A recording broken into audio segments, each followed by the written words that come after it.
আবারও Manuel Neuer. Season বদলায়, দল হারে, ফর্ম ডাউন হয়, তবে দিন শেষে ম্যানুয়েল নয়্যারের ক্লাস যেন থেকেই যায়। বায়ার্ন মিউনিখের মতো একটা ইউরোপের বিগ ক্লাবের গোলবারে যখন ৩৯ বছর বয়সী কেউ একজন থাকে, তখন প্রশ্ন আসতে পারে যে কেন থাকে। তবে প্রশ্ন আসা উচিত নয়, কারণ গোলকিপারটা ম্যানুয়েল নয়্যার। জেনারেশন কিংবা ফুটবল ইতিহাসে ম্যানুয়েল নয়্যারের মতো এমন একজন কমপ্লিট প্যাকেজ দ্বিতীয়টি পাওয়া অসম্ভব।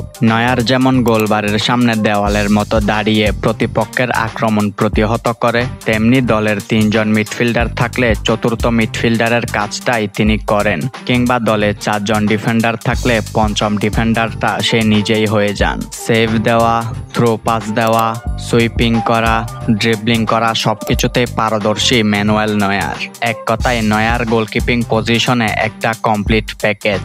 বায়ার্ন মিউনিখ যখন পিএসজির বিপক্ষে পার্ক ডেস প্রিন্সেসে মুখোমুখি হয়, তখন ম্যানুয়েল বায়ার্ন মিউনিখের সঙ্গে ত্রাণকর্তা হয়ে আসেন। পিএসজির নেওয়া ৯টা শটের ৮টাই তিনি ঠেকিয়ে দিয়েছেন, লং বল রিকভারিও করেন এবং ম্যাচ শেষে ৩৯ বছর বয়সেও দলের সব প্লেয়ারদের ছাপিয়ে ম্যান অব দ্য ম্যাচ হন ম্যানুয়েল নয়্যার। বায়ার্ন মিউনিখের একজন কিংবদন্তি হয়ে আজীবন বায়ার্ন মিউনিখের সাথেই থাকবেন, হয়তো মাঠে আর নয়তো গ্যালারিতে। যদি গ্যালারিতেও না থাকেন, তাহলে ইতিহাস হয়ে থাকবেন, কারণ মানুষটা যে ম্যানুয়েল নয়্যার।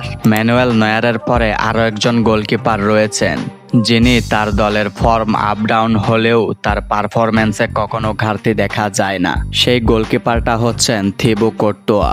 লিভারপুলের বিপক্ষে চ্যাম্পিয়ন্স লিগে কি অসাধারণ পারফরম্যান্সটাই না দিল, যেন লিভারপুলের বিপক্ষে রিয়াল মাদ্রিদ খেলেনি, লিভারপুলের বিপক্ষে খেলেছে থিবো কর্তোয়া।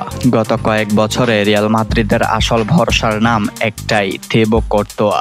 বড় ম্যাচ মানেই তার অদম্য উপস্থিতি, অবিশ্বাস্য সেভ আর গোলপোস্টের সামনে এক অবিশ্বাস্য দেয়াল। যখনই প্রতিপক্ষ এগিয়ে আসে, তখনই কর্তোয়া যেন রিয়ালের শেষ আশা হয়ে দাঁড়িয়ে যান।